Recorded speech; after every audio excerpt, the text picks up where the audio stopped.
Do you consider doing something else than calling for dialogue in this particular conflict? Thank you.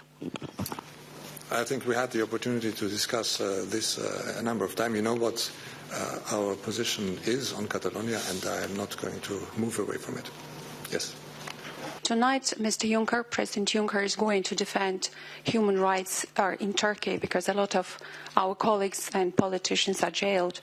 So my question is, what arguments he's going to use amid this situation when Catalan elected leader finds himself locked in German jail and the other activists are also in jail just for organizing a referendum?